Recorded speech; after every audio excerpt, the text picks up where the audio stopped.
নমস্কার, দেখছেন high news. News today নিয়ে আপনাদের সঙ্গে রয়েছে আমি শান্তম। চোখ রাখবো খবরে। ফের দক্ষিণ 24 পরগনায় বিপুল পরিমাণ অস্ত্র উদ্ধার। মগরাহাট থানায় গোপন সূত্র মারফত খবর আসে এক ব্যক্তির কাছে বেআইনি আগ্নেয়াস্ত্র রয়েছে। সেই সূত্র মারফত মগরাহাটের রঙ্গনবেড়িয়া গ্রামে গিয়ে ওই ব্যক্তিকে আটক করে পুলিশ। তার বাড়িতে তল্লাশি চালিয়ে 5টি ওয়ান শটার দেশি আগ্নেয়াস্ত্র ও একটি পাইপ গান সহ 41 রাউন্ড গুলি উদ্ধার করে পুলিশ। পুলিশ জানিয়েছে ধৃতের নাম আবদুল্লাহ লস্কর, বয়স 55, তার বাড়ি কালাপাহাড় চকে। তার বিরুদ্ধে অস্ত্র আইনে মামলা রুজু করা হয়েছে। অতি সম্প্রতি আমরা আবদুল্লাহ লস্কর এলিয়াস বাবলু বলে একটা পুরনো ক্রিমিনাল, যাকে মগরাহাট থানা ট্র্যাকও করছিল, ওসির নেতৃত্বে একটা টিম অপারেশনাল ছিল। তো আমরা বিশ্বস্ত সূত্রে কিছু ইন্টেলিজেন্স মারফত খবর পেয়েছিলাম যে একটা arms assignment will pass through Magrahat AOR যেটা। তো সেখানে ওসি এবং তার টিম SDPO ডায়মন্ড হারবার পুরোটা মনিটর করে, CI মগরাহাট মনিটর করে। সেখানে আমাদের একটা এই যে রিকভারি, একটা পাইপ গান, 5টা মতো আমাদের ওয়ান শটার এবং 41 রাউন্ড গুলি আমরা সিজ করতে সক্ষম হয়েছি। বেআইনি আগ্নেয়াস্ত্র ও গুলি সহ এক যুবককে গ্রেপ্তার করল মুর্শিদাবাদ পুলিশ জেলার অন্তর্গত সাগরপাড়া থানার পুলিশ প্রশাসন। গোপন সূত্রে খবর পেয়ে বুধবার গভীর রাতে সাগরপাড়া থানার সাহেবনগর দেবীপুর ফিল্ড এলাকায় অভিযান চালায় পুলিশ। অভিযানে এক যুবককে সন্দেহ হওয়ায় তাকে তল্লাশি চালানো হয়। উদ্ধার হয় একটি দেশি পিস্তল এবং 2 রাউন্ড গুলি। তারপরেই ওই যুবককে গ্রেপ্তার করে পুলিশ। জানা গিয়েছে ধৃত যুবকের নাম নিউটন মণ্ডল। তার বিরুদ্ধে অস্ত্র আইনে মামলা রুজু করা হয়েছে। কিন্তু কি উদ্দেশ্যে ওই যুবক বেআইনি আগ্নেয়াস্ত্র নিয়ে যাচ্ছিল, নাশকতার ছক ছিল না বিক্রির পরিকল্পনা ছিল, তার তদন্ত করছে পুলিশ। পাশাপাশি ধৃতের 5 দিনের পুলিশি হেফাজতের আবেদন জানিয়ে বৃহস্পতিবার জেলা আদালতে পাঠানো হয়েছে।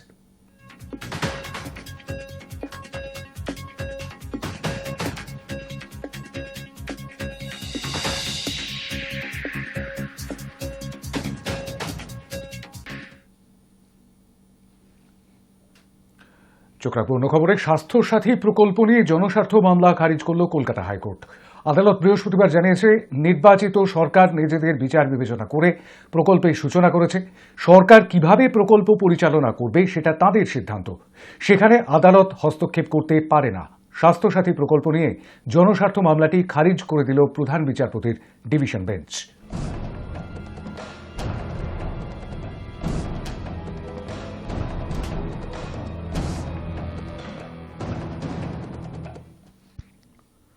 এদিকে আরজিকর দুর্নীতি মামলায় এবার সিবিআইকে শোকজ করল আদালত। ট্রায়াল কোর্টকে বাইপাস করে হাইকোর্টে যাচ্ছেন, এই বলে সিবিআইকে ধমক বিচারকের। দুর্নীতি মামলায় এবার সিবিআইকে শোকজ করল আদালত। কেন্দ্রীয় তদন্তকারী সংস্থার তদন্তকারী অফিসারকে শোকজ করল বিশেষ আদালত। সিবিআই এর তদন্তকারী অফিসার মনীষ উপাধ্যায়কে ধমক বিচারকের। আদালতের তরফে বলা হয়, সন্দীপ ঘোষেদের বিরুদ্ধে চার্জ গঠনের সরকার অনুমোদন পাওয়ার পর কেন কোর্টকে জানানো হলো না। বিচারক এও বলেন, সিবিআই কি করতে চাইছে বুঝতে পারছি না। আগামীকালের মধ্যে সমস্ত নথি জমা দিন, চার্জ গঠন করে বিচার শুরু করব। হাইকোর্ট জানতে পারল কিন্তু ট্রায়াল কোর্টে জানালেন না। ট্রায়াল কোর্টকে বাইপাস করে হাইকোর্টে যাচ্ছেন, এইভাবেই বৃহস্পতিবার সিবিআইকে ধমক বিচারকের। আরজিকর মেডিকেল কলেজের অধ্যক্ষ থাকাকালীন টেন্ডার থেকে 7 থেকে 10% কাটমানি নিতেন সন্দীপ ঘোষ। তার আমলে 70% টেন্ডারই পেয়েছিলেন ঘনিষ্ঠ 2 ঠিকাদার। এমনকি হাউস স্টাফ নিয়োগে 24 জনের ইন্টারভিউয়ের নম্বরেও কারচুপি করা হয়েছিল। হাইকোর্টে আরজিকর মেডিকেল কলেজে দুর্নীতি মামলার রিপোর্ট জমা দিয়ে এমনই দাবি করেছিল সিবিআই।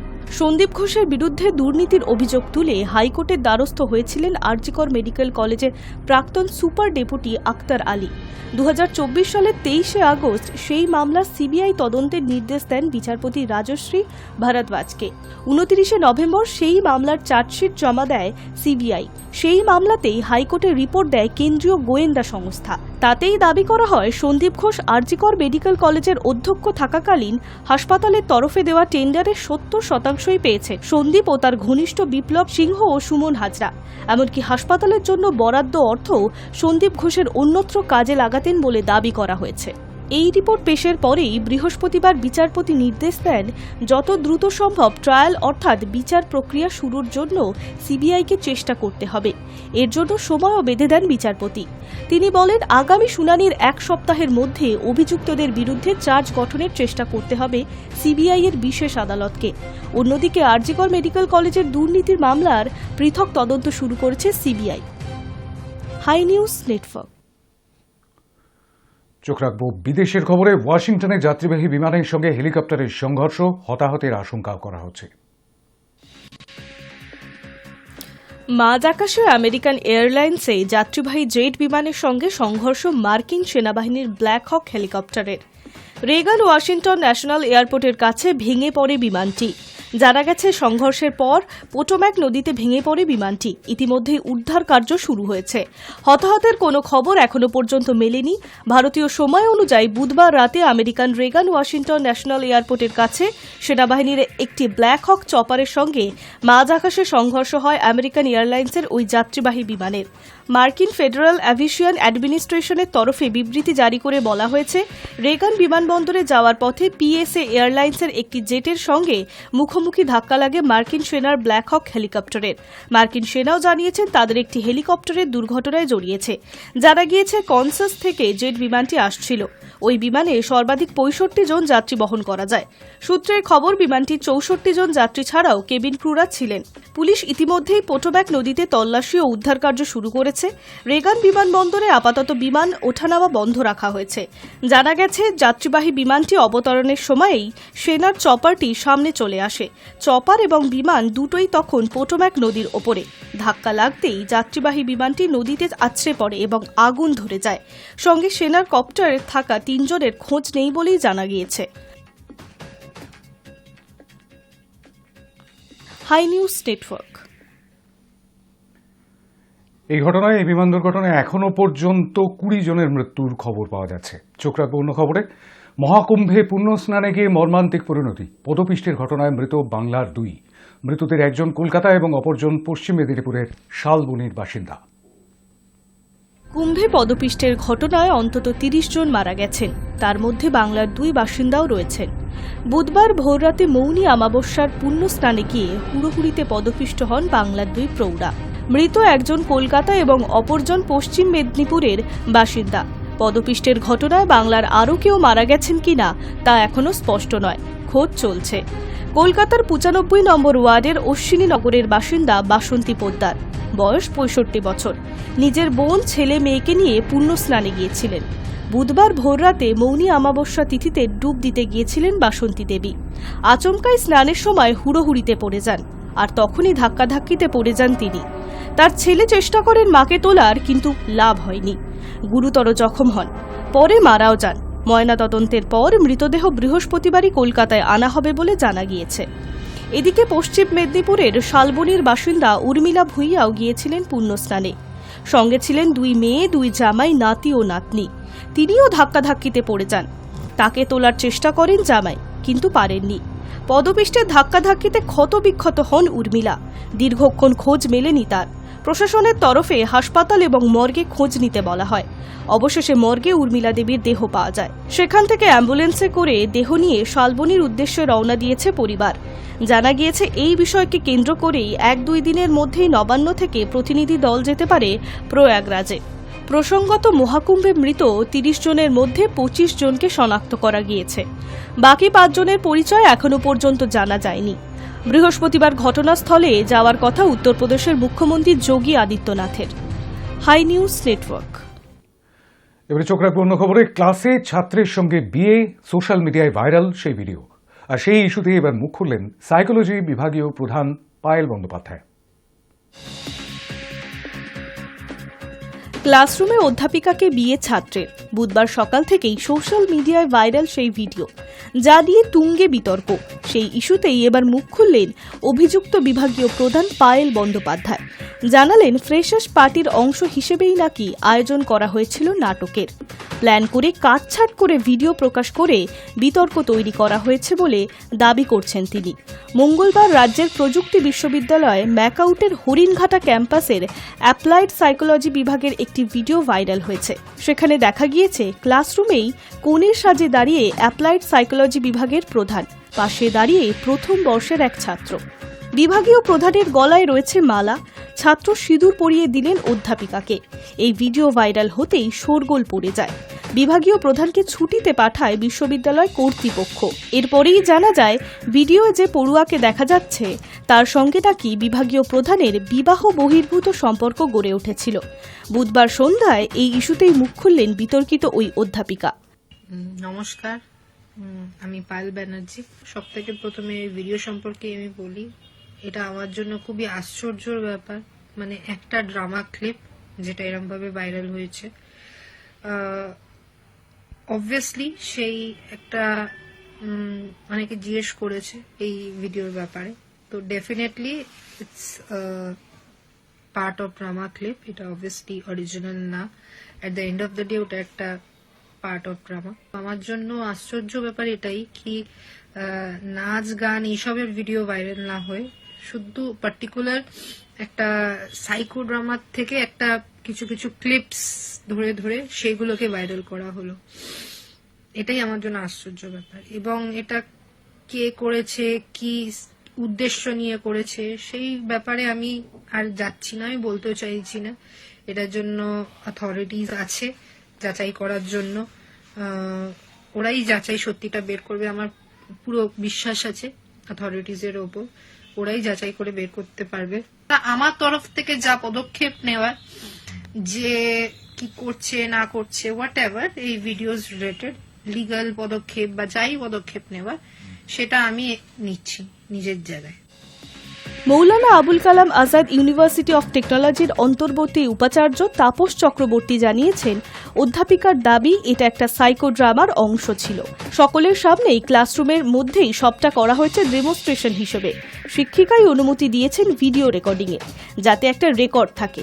যেহেতু পুরো বিষয়টা সোশ্যাল মিডিয়ায় ছড়িয়ে গিয়েছে, তাই অধ্যাপিকাকে কয়েকদিনের জন্য ছুটিতে পাঠানো হয়েছে। তদন্তকারী কমিটির মহিলা সদস্য এবং বাকিরা আশ্বাস দিয়েছেন যে গোটা ঘটনার তদন্ত করে রিপোর্ট জমা দেবেন। High news network. 48তম কলকাতা আন্তর্জাতিক বইমেলায় নেই বাংলাদেশ প্যাভিলিয়ন। গিল্ডের এই সিদ্ধান্তকে সমর্থন করলেন তসলিমা নাসরিন।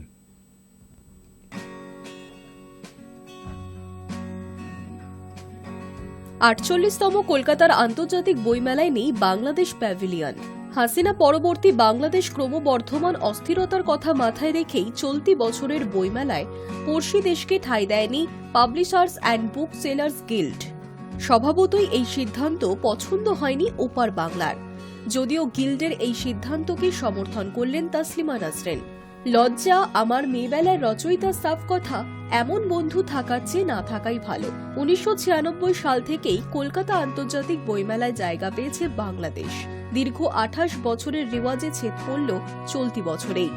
ভারত বিরোধী পালাবদলের হাওয়ায় পড়শি দেশে সংখ্যালঘুদের উপর অত্যাচারের ঘটনায়, মৌলবাদীদের উত্থানে, জঙ্গি তৎপরতায় গিল্ড কার্যত বাধ্য হয়েছে বইমেলা থেকে বাংলাদেশকে বাদ দিতে। এই বিষয়ে গিল্ডের সভাপতি ত্রিদীপ কুমার চট্টোপাধ্যায় জানিয়েছেন, বইমেলায় অন্য স্টলগুলির নিরাপত্তার কথা মাথায় রেখেই বাদ দেওয়া হয়েছে বাংলাদেশকে। এই বিষয়ে সমাজ মাধ্যমে কড়া পোস্ট করেছেন তসলিমা নাসরিন। ফেসবুক পোস্টে তিনি প্রশ্ন তোলেন, এবারের কলকাতা বইমেলায় বাংলাদেশ প্যাভিলিয়ন নেই। বাংলাদেশের বইমেলায় কোনোদিন কি পশ্চিমবঙ্গ প্যাভিলিয়ন থাকে? থাকে না। থাকে না কারণ থাকাটা নিষিদ্ধ। পশ্চিমবঙ্গ থেকে প্রকাশিত কোনো বইও বাংলাদেশের বইমেলায় থাকে না। থাকে না ব্যাপারটা এখন তুমিও যাবে না, আমিও যাব না, বুঝলে নটবর? গোছের হয়েছে। উদারতার প্রশ্ন পশ্চিমবঙ্গের সঙ্গে তুলনায় চলে না বাংলাদেশের, সে কথাও বুঝিয়ে দিয়েছেন লেখিকা। ফেসবুকে তিনি লিখেছেন, পশ্চিমবঙ্গকে বাংলাদেশ তার মেলায় এতকাল ঢুকতে না দিলেও পশ্চিমবঙ্গ বাংলাদেশকে ঢুকতে তো দিয়েছেই, রীতিমতো জামাই আদরে রেখেছে। পশ্চিমবঙ্গের নিঃস্বার্থ ভূমিকা প্রশংসার দাবিদার, কিন্তু এত উদারতা দেখেও উদারতা শেখেনি বাংলাদেশ। কিছু লোক আছে অন্যের বাড়িতে বছরের পর বছর নেমন্তন্ন খেয়ে বেড়ায়, কিন্তু অন্যকে কখনো নিজের বাড়িতে নেমন্তন্ন করে না। এমন বন্ধু কিন্তু থাকার চেয়ে না থাকাই ভালো। উল্লেখ্য, মঙ্গলবার উদ্বোধন হয়েছে ৪৮তম কলকাতার আন্তর্জাতিক বইমেলার। High news Network. জুতোর মাধ্যমে নিরাপত্তা পাবেন মহিলারা। নারী সুরক্ষায় অভিনব জুতো বানিয়ে সাড়া ফেলে দিল এক ১০ম শ্রেণীর পড়ুয়া। আপত্তিকরভাবে কেউ স্পর্শ করলেই বিদ্যুতের ঝটকায় কুপোকাত হবে অপরাধী। নারী সুরক্ষায় অভিনব জুতো বানিয়ে সাড়া ফেলে দিল ১০ম শ্রেণীর পড়ুয়া। শুধুমাত্র অপরাধীকে কাহিল করাই নয়, পাশাপাশি আক্রান্তের অবস্থান সংক্রান্ত তথ্যও পৌঁছে যাবে এবার বাড়িতে। যাবে সতর্ক বার্তাও। সেই বার্তা পেয়ে প্রয়োজনীয় পদক্ষেপ নিতে পারবে পরিবার। এমনই অভিনব জুতো বানিয়ে তাক লাগালো ঋত্বিক সাহা। শান্তিপুরের MN উচ্চ বিদ্যালয়ের ১০ম শ্রেণীর ছাত্র সে। সামাজিক মাধ্যম এবং চ্যাটজিপিটির সাহায্যে নারী সুরক্ষায় স্মার্ট শক শু বানিয়েছে সে। ৩,০০০ টাকা খরচ করে মাত্র ১০ দিনে এই স্মার্ট জুতো বানিয়েছে ঋত্বিক। তবে সে একা নয়, ঋত্বিককে সাহায্য করেছে তার বন্ধুরাও। ঋত্বিকের কথায় এই জুতোতে রয়েছে ইলেকট্রিক শক। কোনো মহিলা রাস্তায় খারাপ লোকের হাতে আক্রান্ত হলে জুতোর সাহায্যেই প্রাণ বাঁচাতে পারবে। শুধু তাই নয়, জুতোয় থাকা সেন্সর আক্রান্তের পরিবারে মেসেজ পাঠাবে। এছাড়াও জুতোয় থাকা জিপিএস এর মাধ্যমে লাইভ লোকেশনও জানতে পারবেন পরিবারের সদস্যরা। আগামী দিনে এই জুতো মেয়েদের সুরক্ষার অন্যতম হাতিয়ার হতে চলেছে বলে অনুমান। এই জুতো বানিয়ে শান্তিপুর জুড়ে এখন রীতিমতো চর্চায় ঋত্বিক। ১০ম শ্রেণীর ছাত্রের এই অভিনব আবিষ্কারে মুগ্ধ বিদ্যালয়ের শিক্ষকরাও। বাড়ির সদস্যরাও গর্ববোধ করছেন। ঋত্বিক জানিয়েছে তার ইচ্ছে বড় হয়ে আরো নতুন নতুন আবিষ্কার করা। High news Network. এই মুহূর্তে সারা পৃথিবীর তথ্য প্রযুক্তি ক্ষেত্রে সবচেয়ে আলোচিত বিষয় ডিপসিক। কৃত্রিম বুদ্ধিমত্তা বা এআই এর নতুন ভার্সন নিয়ে হাজির চীনের স্টার্টআপ সংস্থা। জনপ্রিয়তা হারাবে কি চ্যাটজিপিটি? কি ভাবছে ভারত? জানালেন ডিআরডিও প্রধান সমীর কামাত। বিশ্বের দুই মহাশক্তিধরের মধ্যে কৃত্রিম যুদ্ধ বাধার প্রবল আশঙ্কায় ভুগছে গোটা তথ্য প্রযুক্তি দুনিয়া। খুব শিগগির কৃত্রিম বুদ্ধিমত্তা বা এআই এর বাজারে মার্কিন যুক্তরাষ্ট্রের একচেটিয়া আধিপত্যে থাবা বসাতে চলেছে চীন। তাদের ডিপসিক আত্মপ্রকাশের পরেই আর্টিফিশিয়াল ইন্টেলিজেন্স দুনিয়ার তাবড় সব টেক জায়ান্টের ভিত কাঁপিয়ে দিয়েছে এই চীনা সংস্থাটি। চলতি বছরের ২০ জানুয়ারি নতুন ওপেন সোর্স রিজনিং মডেল বা বিনামূল্যে ব্যবহারযোগ্য কৃত্রিম বুদ্ধিমত্তা প্রযুক্তি চালু করেছে চীনা সংস্থা ডিপসিক। সংশ্লিষ্ট সংস্থা এর নাম রেখেছে ডিপসিক R1। সারা পৃথিবীতে আরেকটি বহুল ব্যবহৃত এআই প্রযুক্তি হল ওপেন এআই এর চ্যাট জিপিটি। ইতিমধ্যেই এআই এর বাজার ধরতে চীনা স্টার্টআপ সংস্থাটি বেশ কিছু লোভনীয় অফার ঘোষণা করেছে। ডিপসিক R1 এর প্রতি ১০ লক্ষ টোকেনের জন্য $2.2 নেবে তারা। ভারতীয় মুদ্রায় মোটামুটিভাবে খরচ হবে মাত্র ১৯০ টাকা। কম খরচে উন্নত এআই প্রযুক্তি তৈরিতে পথপ্রদর্শক হয়ে দাঁড়িয়েছে এই ডিপসিক। কড়া চ্যালেঞ্জের মুখে পড়বে মার্কিন চ্যাট জিপিটি। কি ভাবছে ভারত? জানালেন ডিআরডিওর প্রধান doctor Samir V Kamat. We have also started 15 centers of excellence, and among these 15 centers of excellence where DRDO, industry and academia can jointly work on different domains, in 3 of these centers of excellence, our focus is on AI, cognitive technologies and associated technologies. So we hope that these centers of excellence will act as centers for creating a R&D ecosystem to develop the next generation cutting AI solutions. So we are looking at foundation models. As you are aware, the DeepSeek model which China has just come out with, they have shown that you don't need billions of dollars. They claim that they have developed this model, trained this model using only about $5 million. And they have not used advanced GPUs, which the US has denied to China in the last few years. But they have used conventional chips to deliver these models. চীনের হ্যাংঝো প্রদেশে রয়েছে ডিপসিকের প্রধান কার্যালয়। খুব কম পুঁজি নিয়ে এই কৃত্রিম বুদ্ধিমত্তা তৈরি করে ফেলেছে ডিপসিক। মাত্র 2 বছর আগে ছোট্ট একটি স্টার্টআপ হিসেবে পথ চলা শুরু করে ডিপসিক। ডিপসিকের প্রতিষ্ঠাতা এবং সিইও লিয়াং ওয়েনফেং। ডিপসিক আত্মপ্রকাশের পরেই আমেরিকা তথা বিশ্বের প্রথম সারির এআই চিপ প্রস্তুতকারক সংস্থা এনভিডিয়ার শেয়ার হু হু করে পড়তে থাকে। সংবাদ মাধ্যমকে দেওয়া একটি সাক্ষাৎকারে ডিপসিকের প্রতিষ্ঠাতা লিয়াং ওয়েনফেং বলেছেন, কৃত্রিম মেধা থেকে কত টাকা লাভ হবে সেটা ভাবিনি, বৈজ্ঞানিক অনুসন্ধান চালিয়ে যাওয়াই ছিল আমার উদ্দেশ্য। কিন্তু এই এআই এখন মাথা ব্যথার কারণ আমেরিকার। The release of DeepSeek AI from a Chinese company should be a wake-up call for our industries that we need to be laser focused on competing to win. জো বাইডেনের আমলেই চীনকে অতি উন্নত এনভিডিয়া এআই চিপ রপ্তানি করা বন্ধ রেখেছিল America. কৃত্রিম মেধা প্রযুক্তিকে বিকশিত করতে এই ধরনের চিপগুলির ভূমিকা অত্যন্ত গুরুত্বপূর্ণ। লিয়াং ওয়েনফেং 2021 সালে নিষেধাজ্ঞা জারির আগেই হাজার হাজার অত্যাধুনিক চিপ সংগ্রহ করে রাখেন। অনেকে সেই সময় মনে করেছিল স্রেফ ঝোঁকের বসে এআই সংক্রান্ত গবেষণার জন্য এত চিপ কিনছেন লিয়াং, কিন্তু তাঁর লক্ষ্য ছিল বহুদূর। পরে সেগুলিকে কাজে লাগিয়ে নতুন কৃত্রিম মেধা তৈরি করে দুনিয়াকে তাক লাগিয়ে দিলেন লিয়াং। ভারতও কি এই মডেল অনুসরণ করবে? কি বললেন ডিআরডিওর প্রধান doctor Samir V Kamat? And especially when you look at AI for military applications, these large language models may not be suitable because the data which is available is fairly limited. So you need to develop your own AI models with edge computing, which can provide instantaneous solutions rather than the traditional back-end systems which will do all the data crunching. For military applications, we may have to look at a different approach. So these approaches we are trying to develop through our DIA COEs. We are also using our TDF or Technology Development Fund to promote startups for innovation. Any AI, if we have to look at how best to use AI in military domain, we have to look at innovation with existing technologies. We have to look at developing new cutting edge technologies. And then finally we have to look at that the solutions we develop are ethical, trustworthy, and deliver the solutions which we design it for. প্রতিদিন বদলে যাচ্ছে তথ্য প্রযুক্তির দুনিয়া। দুনিয়ার ভোল বদলে দিচ্ছে আর্টিফিশিয়াল ইন্টেলিজেন্স বা কৃত্রিম বুদ্ধিমত্তা। মিলিটারি অপারেশন থেকে আন্তর্জাতিক সম্পর্ক, ব্যবসা বাণিজ্য থেকে কৃষ্টি সংস্কৃতি, সব ক্ষেত্রেই গুরুত্বপূর্ণ ভূমিকা নিয়েছে যে ভারত, দ্যাট ইজ ইন্ডিয়া। আমাদের দেশও কি এবার দুনিয়াকে তাক লাগানোর তাস দেখাতে প্রস্তুত হচ্ছে?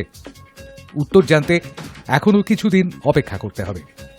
ব্যুরো ইনপুটের সঙ্গে শান্তম চক্রবর্তীর রিপোর্ট, হাই নিউজ নেটওয়ার্ক। চোখ রাখবো বাজেটের খবরে। 2025-2026 অর্থবর্ষের কেন্দ্রীয় বাজেট পেশ শনিবার। এ নিয়ে অষ্টমবার বাজেট প্রস্তাব পেশ করবেন নির্মলা সীতারামন। কিন্তু তাঁর বাজেট টিমে আর কারা রয়েছেন, আসুন দেখে নেওয়া যাক।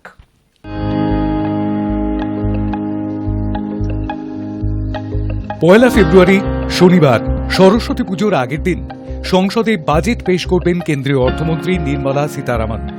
প্রতি বছরের মতো এবারও তার বাজেট বক্তৃতার দিকে অধীর আগ্রহে তাকিয়ে রয়েছে আম জনতা। 2025-26 আর্থিক বছরে কমবে আয়করের মাত্রা? কোন খাতে কত টাকা ব্যয় বরাদ্দ করবেন জওয়াহরলাল নেহেরু বিশ্ববিদ্যালয়ের প্রাক্তনী? নির্মলা সীতারামনের বাজেটের পর দেশের আর্থিক বৃদ্ধির হার কেমন হবে তাই নিয়েও তুঙ্গে উঠেছে জল্পনা। এবারের বাজেট কেন্দ্রীয় অর্থমন্ত্রীর কাছে যথেষ্ট চ্যালেঞ্জের বলে মনে করছেন আর্থিক বিশ্লেষকরা। কারণ 2025-26 অর্থবর্ষের জন্য ব্যয় বরাদ্দ ঘোষণার মুখে দেশের বৃদ্ধির সূচক কিছুটা নিম্নমুখী হয়েছে। আর এই বিষয়টি মাথায় রেখে বাজেট তৈরি করা যথেষ্ট কঠিন বলে মনে করছেন অর্থনীতিবিদরা। কিন্তু বাজেট তো অর্থমন্ত্রী একা তৈরি করেন না, আসন্ন আর্থিক বছরের বাজেট প্রস্তাব তৈরির জন্য নির্মলা সীতারামনকে সাহায্য করেছেন বেশ কয়েকজন আধিকারিক ও অর্থনীতিবিদ। গত কয়েক মাস ধরে বাজেটের জন্য নিরলস পরিশ্রম করে চলেছেন তাঁরা। সেই তালিকায় প্রথমেই আসবে তুহিন কান্ত পাণ্ডের নাম। তুহিন কান্ত পাণ্ডে বর্তমানে কেন্দ্রের অর্থ এবং রাজস্ব সচিবের পদে রয়েছেন তিনি। 1987 ব্যাচের উড়িষ্যা ক্যাডারের আইএএস অফিসার তুহিন কান্তকে অতি সম্প্রতি অর্থ এবং রাজস্ব সচিবের দায়িত্ব দিয়েছে নরেন্দ্র মোদী সরকার। দেশের কর সংক্রান্ত নীতি এবং সরকারের রাজস্ব বৃদ্ধির যাবতীয় পরিকল্পনার নেপথ্যে রয়েছে তাঁর মস্তিষ্ক। এবারের বাজেটে কর ছাড়ের ঘোষণা হতে পারে বলে জল্পনা রয়েছে। এই বিষয়ে চূড়ান্ত সিদ্ধান্ত নেওয়ার ক্ষেত্রে তিনিই নির্মলা সীতারামনের প্রধান পরামর্শদাতা। ভি অনন্ত নাগেশ্বরন 2025-26 অর্থবর্ষের কেন্দ্রীয় বাজেটের জন্য আর্থিক সমীক্ষা রিপোর্ট তৈরি করেছেন ভি অনন্ত নাগেশ্বরন। অর্থমন্ত্রী নির্মলা সীতারামনের মুখ্য আর্থিক উপদেষ্টা পদেও রয়েছেন তিনি। তাঁর দেওয়া রিপোর্টের উপর ভিত্তি করেই ভবিষ্যতের আর্থিক নীতির নীল নকশা তৈরি করবে নরেন্দ্র মোদী সরকার।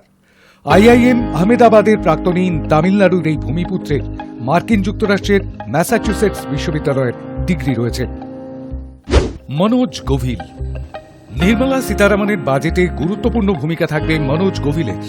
বর্তমানে অর্থমন্ত্রকের খরচ সংক্রান্ত দপ্তরের সচিব পদে রয়েছেন তিনি। 1991 ব্যাচের মধ্যপ্রদেশ ক্যাডারের এই আইএএস আধিকারিক এর আগে কর্পোরেট বিষয়ক মন্ত্রকের সচিব পদে ছিলেন। সূত্রের খবর, সরকারি ভর্তুকিমূলক প্রকল্পগুলিকে যুক্তিসঙ্গত করার দিকে নজর দেওয়ার দায়িত্ব গোভিলের কাঁধে দিয়েছেন সীতারামন। অজয় শেঠ এবারের বাজেট তৈরিতে কেন্দ্রীয় অর্থমন্ত্রীর কোর টিমে রয়েছেন অজয় শেঠ। 1987 ব্যাচের কর্ণাটক ক্যাডারের এই আইএএস অফিসার আর্থিক বিষয়ক দপ্তরের প্রধান হিসেবে কাজ করছেন। বাজেটের যাবতীয় নথি তৈরি করা এবং আর্থিক স্থিতিশীলতা বজায় রাখার পরিকল্পনা রূপায়ণে গুরু দায়িত্ব রয়েছে তাঁর কাঁধে। ভারতের বাজেটের ক্ষেত্রে রাজস্ব ঘাটতি একটি জটিল সমস্যা, আর এই ঘাটতি মেটাতে অনেক সময় সরকারকে ঋণ নিতে হয়। বিশ্বের অর্থনৈতিক পরিস্থিতির কথা বিচার করে এ ব্যাপারে নীতি নির্ধারণের সঙ্গেও জড়িত থাকছেন অজয় শেঠ। এম নাগারাজু আর্থিক পরিষেবা দপ্তরের সচিব এম নাগারাজুও রয়েছেন নির্মলা সীতারামনের বাজেট তৈরির কোর টিমে। 1993 ব্যাচের ত্রিপুরা ক্যাডারের আইএএস অফিসার তিনি। ঋণের সুষ্ঠু প্রবাহ নিশ্চিত করা, ফিনটেক সংস্থাগুলিকে নিয়ন্ত্রণ এবং বীমার ক্ষেত্রের সম্প্রসারণে তার ভূমিকা অত্যন্ত গুরুত্বপূর্ণ। অর্থমন্ত্রকে আসার আগে কয়লা মন্ত্রকের গুরুত্বপূর্ণ পদে ছিলেন নাগারাজু। দেশের কয়লা খনিগুলির বেসরকারীকরণের যাবতীয় পরিকল্পনা করেন তিনি। বর্তমানে ডিজিটাল পরিষেবার মাধ্যমে দেশের ব্যাংক এবং আর্থিক পরিষেবাকে আরও সহজলভ্য করে তোলার দায়িত্ব রয়েছে তাঁর কাঁধে।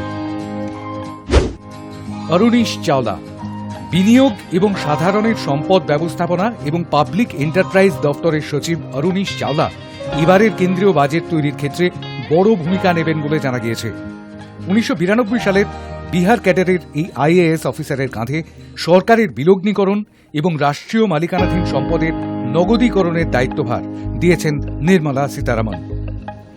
ফেব্রুয়ারি মাসের প্রথম দিন শনিবার বাজেট প্রস্তাব পড়তে এবং পেশ করতে কেন্দ্রীয় অর্থমন্ত্রীর লাগবে কয়েক ঘণ্টা, কিন্তু তার পিছনে কেন্দ্রীয় অর্থমন্ত্রকের রুদ্ধদ্বার কক্ষে দীর্ঘ সময় ধরে কোর টিমের সদস্যদের সঙ্গে আরও অগুন্তি কর্মীর নিরলস পরিশ্রম থাকবে।